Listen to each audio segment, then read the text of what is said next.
Welcome everyone to Global WealthTech Summit 2022. Avaloq were here last year and had a really positive experience. It felt quite controversial at the time. It was a genuine real-life experience and a sea of virtual ones. But I'm delighted to see that this year the number of attendees has increased.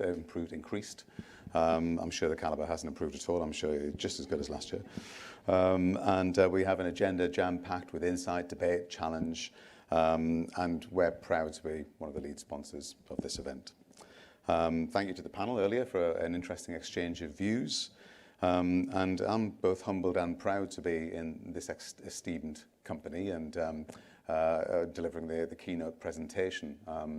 I've been on panels here before, and I must admit it's a damn sight more intimidating standing and holding the room and delivering a presentation to a sea of expectant faces. So wish me luck. So this year's keynote presentation is the criticality of innovation, integration and transformation to growth. And a more alliterative title, I'd wager you would have challenges finding. But joking aside, hashtag growth has certainly been a trending headline these last few weeks and months, from Liz Truss's growth plan and mini budget to the IMF's fast follower downgrade of the UK's growth prospects. And then alongside, of course, challenging macroeconomic issues, the dreadful conflict in Ukraine, post-COVID recovery, Brexit, inflation, etc. But to start off the bidding, really, what right do I have to be talking to you on this subject, and what's my angle? So by introduction, thank you. I do lead Avaloq's UK business. We are a global provider. I'd like to say the leading provider, but because we're in with other esteemed vendors here, I'll say a leading global provider of private banking and wealth management services. And in our 40 years of operation, we've grown from the heartland of our typical Swiss marketplace to be a global business. So what does that mean? We have offices in most geographies with around about 3,000 employees speaking around about 60 languages and nationalities. We've got one core, well-developed platform with a number of digital core agnostic products. We've been in the UK for over 10 years. And in addition to the 160 plus or so that we have clients that we have around the world, I'm delighted to see our esteemed UK clients in the room here today, be it HSBC, Barclays Private Bank, Canaccord Genuity, Coutts, Evelyn Partners and Brewin Dolphin. So as I say, what's my angle? Well, I'm here as a technology vendor, clearly not an economist or an investment or wealth manager. My insights are exposed through exposure to those experts. But as I talk through the opportunity, the dominant themes, the challenges, I'm clearly going to focus on how the intelligent application of technology will enable growth and make a difference. So the growth paradox.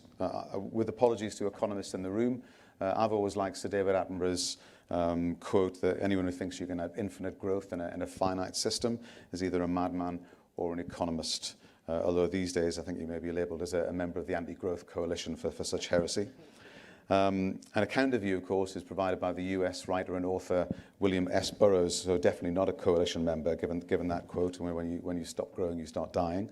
Although he may, R.E. Madmen, have unwittingly proven Sir David's point in that, given despite notable literary success, he tragically killed his wife with a revolver in a replay of a William Tell stunt whilst under the influence, and was a lifelong believer in the occult and a magical universe. So perhaps the truth is somewhere in between. But whichever side of the fence you fall on, growth is forecast, and with that, so too is change. I'm sure you're all avid readers like I am of the excellent BCG report, annual report, and in the 2022 edition, even a prolonged conflict, the tragedy of a prolonged conflict in Ukraine, they were predicting growth in global financial assets of between 15% and 30%, depending on how conservative or not you are, equivalent growth in the non-bankable sector, but also growth against liabilities, which clearly present a host of credit-related opportunities to wealth managers.